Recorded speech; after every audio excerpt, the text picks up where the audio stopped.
Hi everyone. So now we are going to talk about shortcuts and points to note. Okay. So in EMI. So let's discuss each one. First one.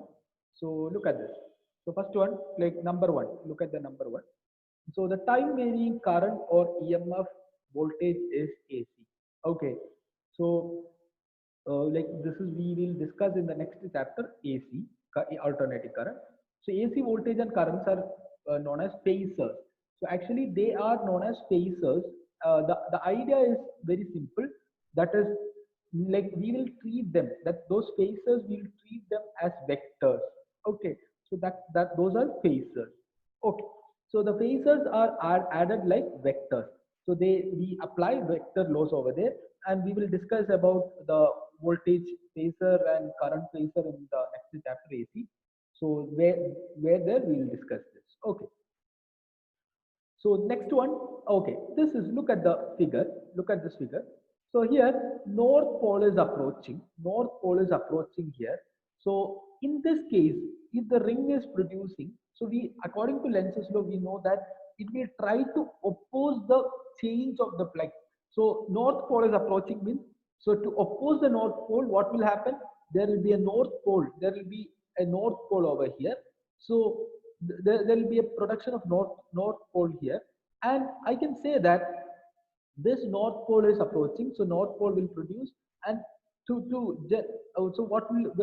what happened to the EMF of the current? The current will produce in the anti-clockwise direction. We know that in the anti-clockwise direction only the current will produce.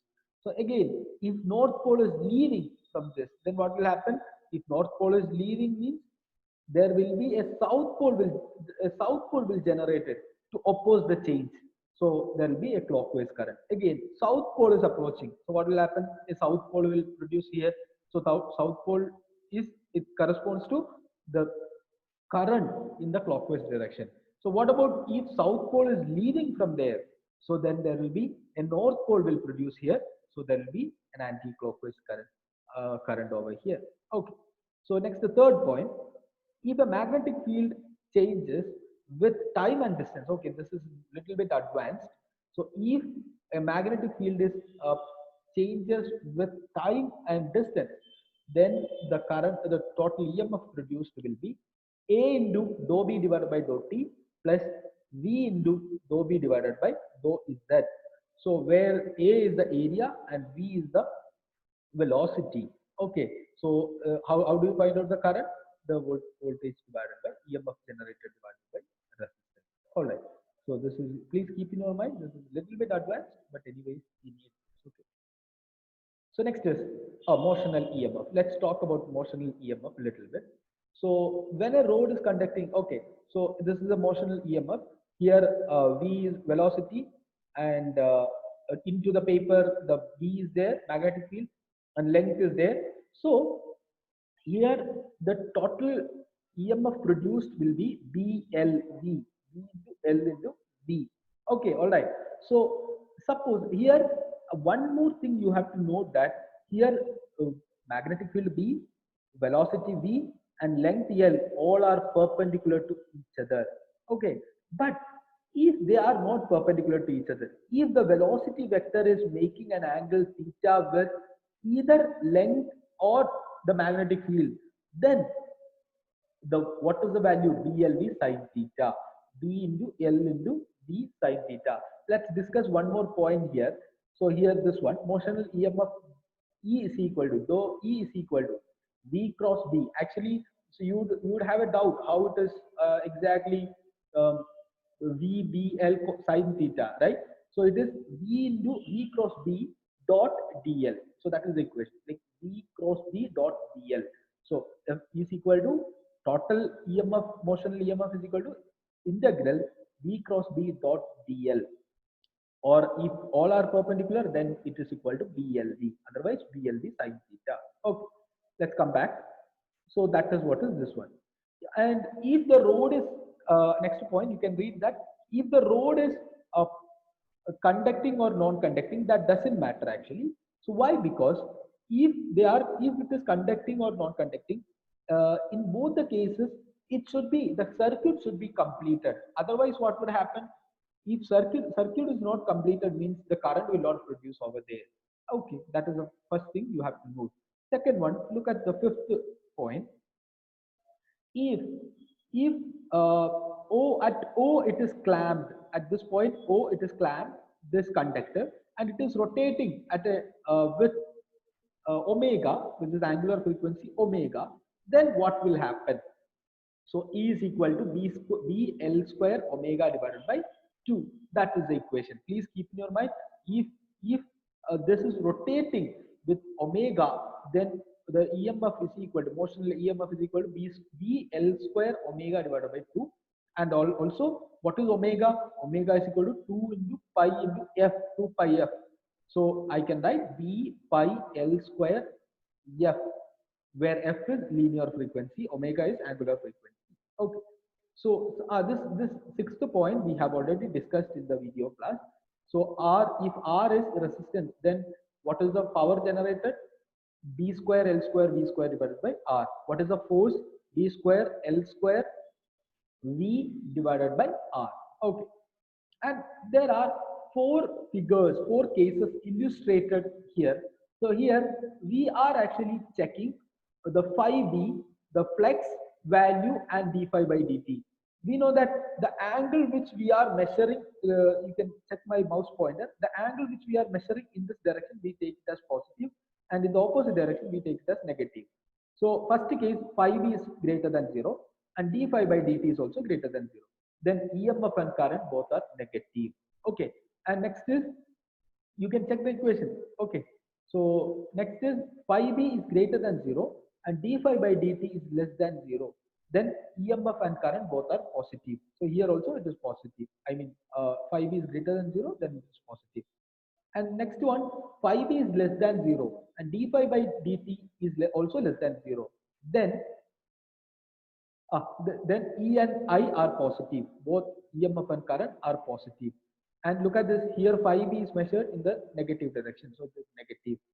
And next is, if B is decreasing, if magnetic field is decreasing, phi b is less than 0 and d phi by dt is greater than 0, then also E and I are negative. Okay. And here B is decreases, B decreases. All right. So next is, this we have discussed.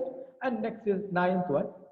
If a disk of radius r is rotates in a magnetic field B perpendicular to the plane, the same motional EMF, how much is the motional EMF?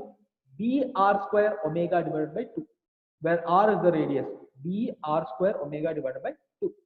And next one, if a ring in the magnetic flux is varying, so electric field, then what is the value? R is the radius of the ring, 1 by 2 pi, 1 by 2 pi r into d phi b divided by dt, d phi by dt, the magnitude. All right.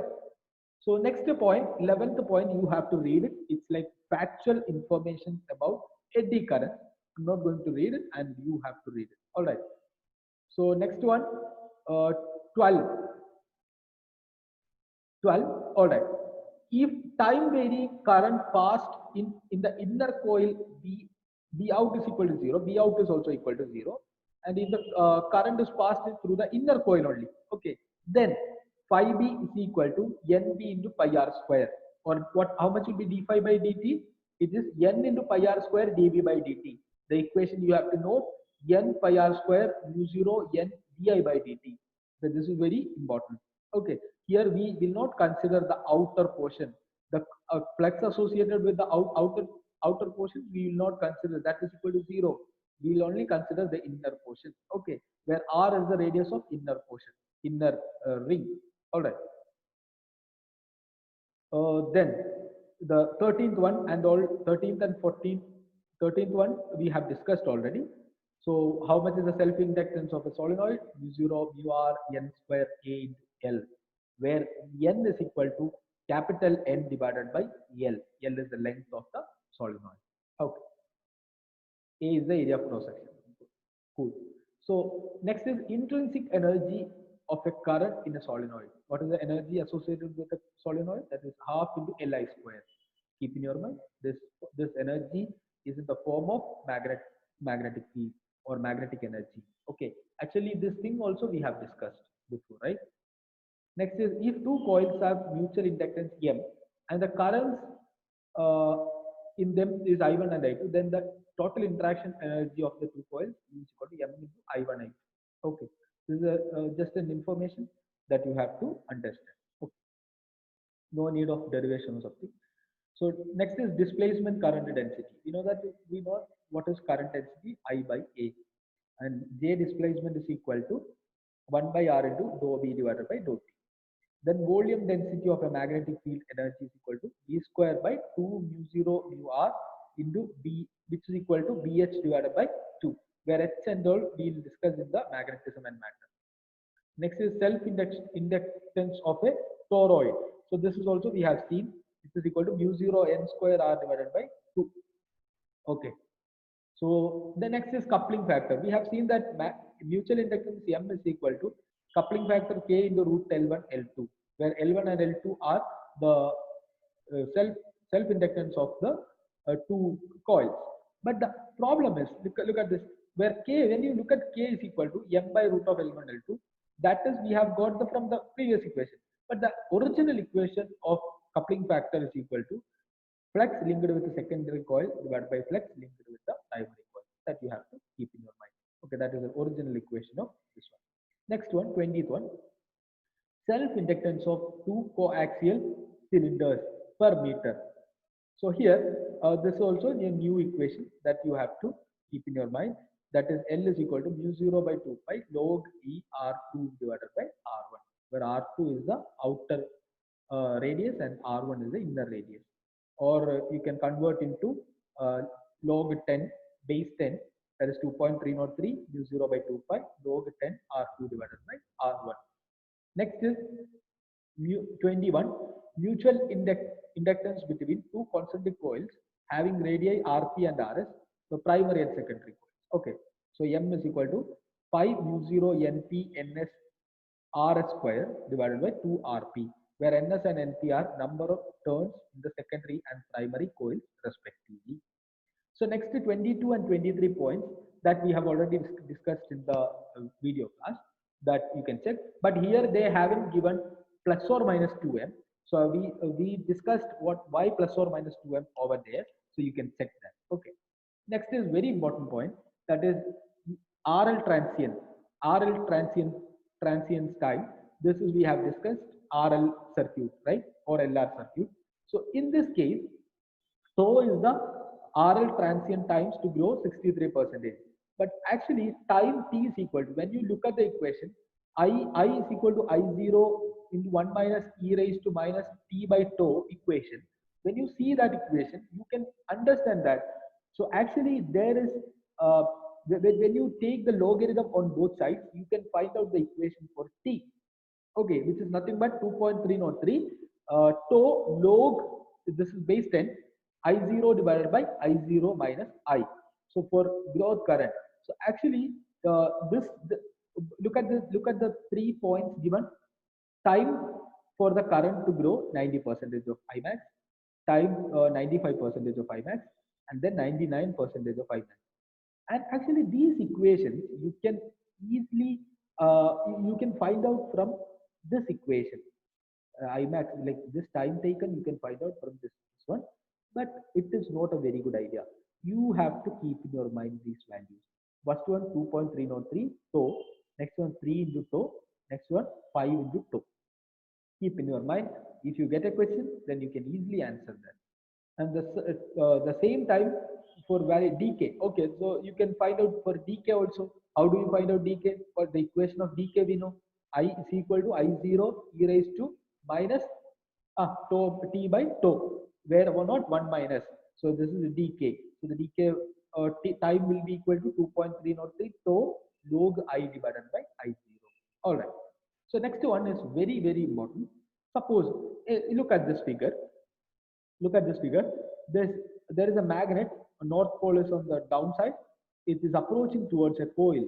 So this is actually freely falling. Okay. So even though it is freely falling, at some point the the acceleration of this magnet will reduce. Why? Because it is approaching towards it.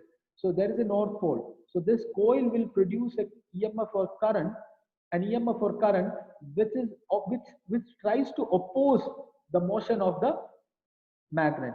So there will be a north pole over here. So it will try to reduce the acceleration. So that is why the acceleration of this one will decrease. But if there is a cut, if there is a cut in the ring, or all of you listen, if there is a cut in the ring, then what will happen? There will not be any current or EMF. The circuit is not complete. So there will not be any change in the acceleration. Okay. So next is induced charge between. So you one thing in the 25th point, one thing you have to be very sure, if there is a cut, if the circuit or the ring is not complete, which means there will not be any current. There will not be any EMF induced. Next, induced charge between the time interval delta t is equal to integral. So also you have to keep in your mind integral I dt is equal to minus 1 by r integral dou phi, which is phi 1 minus phi 2 divided by r. Next one, the generator EMF. The generator EMF we have seen, that is E is equal to N A A0 omega B sin omega t, where peak value is equal to V0 or Vp N A0 V omega. And generator may also be called as alternator, or as we have seen, it is also known as what is that? Dynamo. Okay, thank you. So if you got any doubts, you ask me. Okay, thank you.